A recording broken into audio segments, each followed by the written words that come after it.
Hello and welcome to the Haxton Knits channel. My name's Deanna. I'm a master knitter living in Okinawa, Japan, and today we have the best knitting patterns on Instagram this week. So my Instagram feed is pretty much exclusively related to knitting. It is all of the yarn shops, all of the new patterns, all of the indie dyers, and this week in particular, it just seems like there were a ton of just beautiful patterns up, and I could not resist the urge to show you all of my favorites. Some of these patterns are brand new releases and others are people showing off their finished objects, but all of them are patterns that I personally love. They're in my aesthetic and my style. One thing I love, if you don't know this about Ravelry, is you have an option to select your pattern neighbors, and those are people that have knit a lot of patterns that you have also knit, and I love to go onto their pages and look through their favorites. So I thought if you guys are enjoying my channel and enjoying the content and the patterns I pick, maybe you'll also enjoy all of my favorites. So let me show you what we got this week. Number 1, the Holland Wrap. Okay, so the first pattern I have for you today, this is the Holland Wrap. The Holland Wrap is by Michael Vloedman, and I saw it over on the Blue Sky Fibers Instagram page. And the first thing that caught my attention was this model. Their model is stunning. She looks a little bit like Natalie Portman, and she is wrapped up in this squishy, chunky, woolly looking wrap. And I just know that this would be a fun pattern to knit, because if you look at it, all of the details are done with knits and purls, and there's tons of different patterns spread out. So it looks like you won't ever get bored because you're not repeating the same pattern over and over again. I could definitely see myself wrapped up in this big and squishy shawl. So the pattern recommends using Blue Sky Fibers Extra, which is an Aran weight yarn with wool and alpaca, and it's springy and squishy, and I think that would be the perfect fiber for this. Also, like any really woolen spun yarn, like a big fluffy woolen spun yarn, I think about like some of the Brooklyn tweed yarns, Patagonia. I know Juniper Moon Farms Patagonia has a nice like squishy one. I think that one's a little bit too fine of a weight, but you get the idea. This yarn, it wants kind of a like rustic, squishy, warm, snuggly fiber, and I really think I would love to just cast this on. We'll see. As you guys know, here in Okinawa, it doesn't get too cold, so maybe when I know I'm moving to a colder climate, we'll cast it on then. Number 2. Coming at you in number 2 this week is the Kitiona. Oh, I hope I'm saying that right. This is a shawl by Malia, and it is the epitome of fall.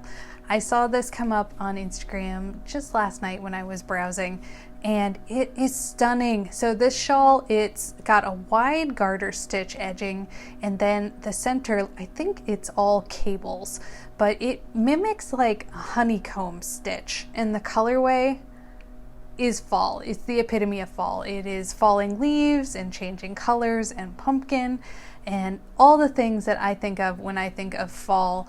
Seeing this pattern, I really want to get it on the needles. I am in love with shawls this week. I don't know if you've noticed this, but the yarn it uses is Life in the Long Grass, and it's using their singles, and I am not surprised that I fell in love with the colorway because I love Life in the Long Grass yarn, as you guys know. In fact, I think this right here is actually some Life in the Long Grass that I used for my pattern. And of course, all of these patterns I'm covering today are available for purchase through Ravelry, so you can buy directly from there. Number 3, the Sunshine Hat. Oh, I'm super excited about number 3. Okay, number 3 is by Tin Can Knits. All of you should know Tin Can Knits by now. They're known for having all of their sweaters, which can be sized like all the way down from like little kids all the way through men's. I'm not sure what the upper edge is, like a 5XL, but they put out this hat. It's called the Sunshine Hat, and of course they have a sweater to match it, and this pattern would be perfect for using up some of those mini skeins or those scraps of yarn that you have left over. It looks like the pattern uses about 6, maybe 7 colors, somewhere around there, and I just absolutely love the color choices they used for their main picture, for their model picture. They knit a boy's hat in a sort of dusky blue color, and then just this super bright pop of color work. There's yellows and pinks and purples and greens, and I think it just looks absolutely stunning. I really am contemplating casting this one on right away. They knit theirs an heirloom, rainbow heirloom sweater was the yarn that they used, but I think really any sort of yarn that you have on hand will work. Hats are so versatile that you can really like adapt them to like fingering weight, sport weight, worsted weight, like whatever, but it's really the bright colors in their model paired with the just kind of simple stitch pattern that made me fall in love. I really would like a sweater also in that same stitch pattern, which I'm in luck because they also have a pattern for that sweater out now too. What do you guys think? I've noticed that I have a lot of big names on this list here, and you'll see there's some more to come, but like the Tin Can Knits and the Blue Sky Fibers, I'm pretty sure I have some Malabrigo in here. And I would love to know, do you guys have some lesser known designers that you follow on Instagram? Tell me below who you follow, because I would absolutely love to add more and be able to share more on this channel that isn't just kind of regurgitating the bigger companies that everyone else already knows about. Here's number 4, the Sahara Shawl. Speaking of the bigger companies, moving on to number 4. This is released on the Malabrigo Instagram page. It's called the Sahara Shawl, and it's by Marianne Lammers. And this is my alleyway of shawls here, because I tend to like knitting shawls but not know what to do with them, and this one, because it's sort of a square or rectangle simple shape, makes it pretty versatile. Like you can use it as a scarf, or you can use it as a shawl, or you can make it bigger and use it as a blanket or a throw, or I don't know, a table runner, whatever you want. But this is right up my alley. It's got some beautiful, beautiful mosaic stitch in it. If you know me, I love me some stranded color work and some slip stitch or mosaic stitch patterns. Those are really my wheelhouse. Those are my favorite things to knit. And so seeing this pattern by Malabrigo, first of all, Malabrigo's yarn is always dyed so stunningly. I feel like I can pick out Malabrigo yarn from across the room. Like if someone's wearing a sweater knit in Malabrigo, I know it.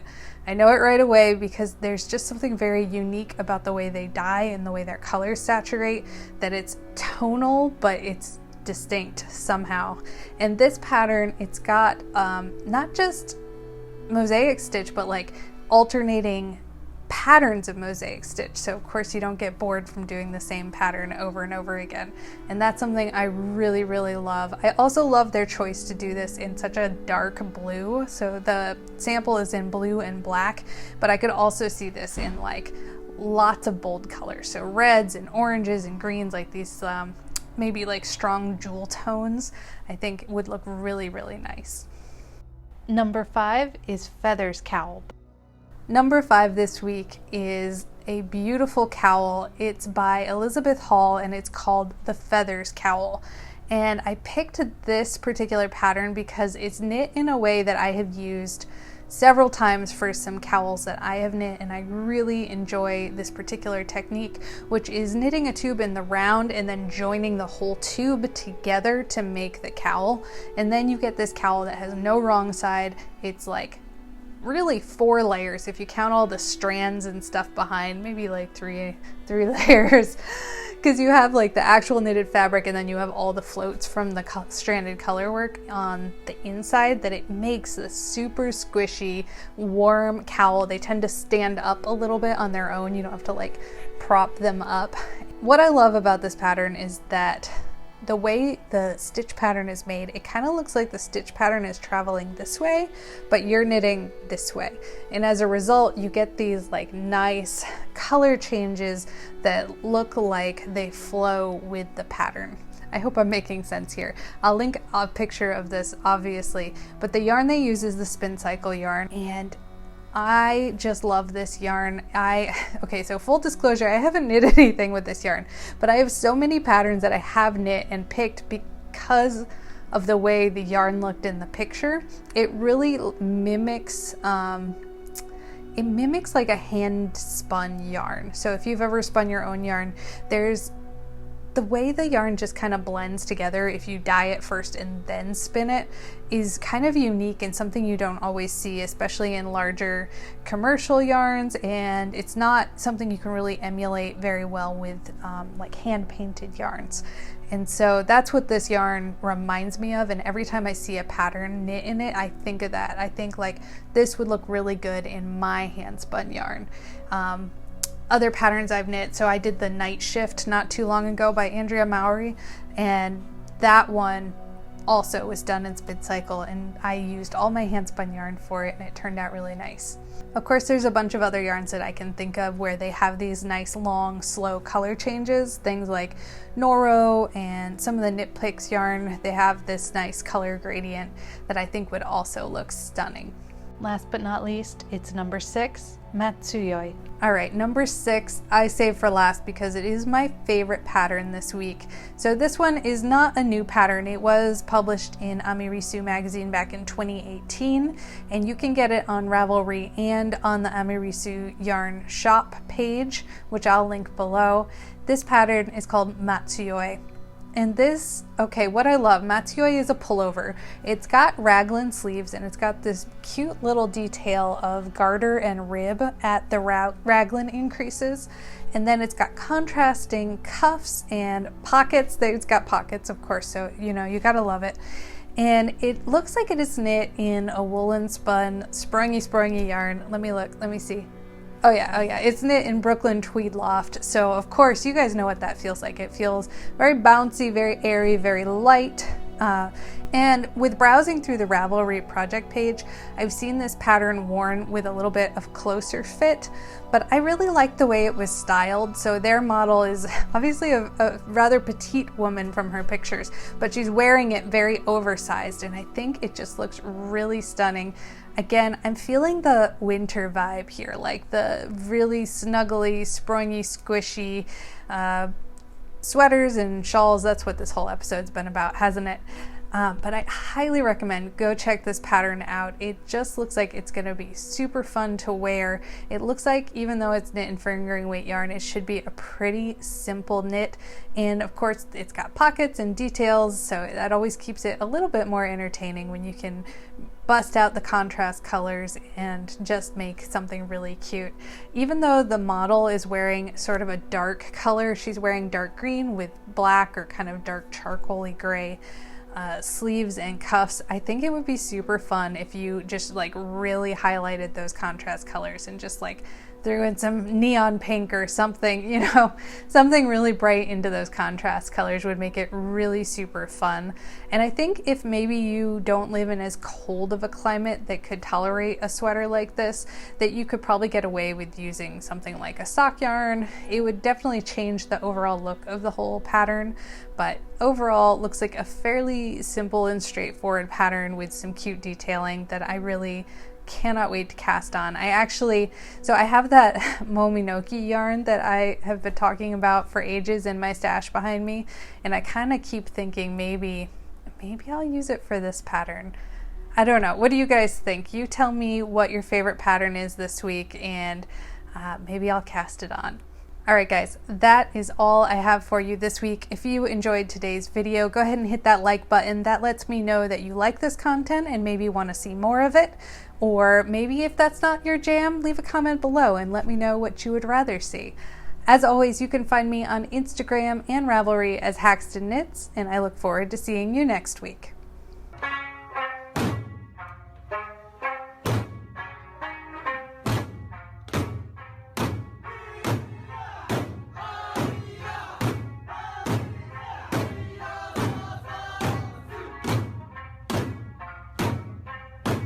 Yeah.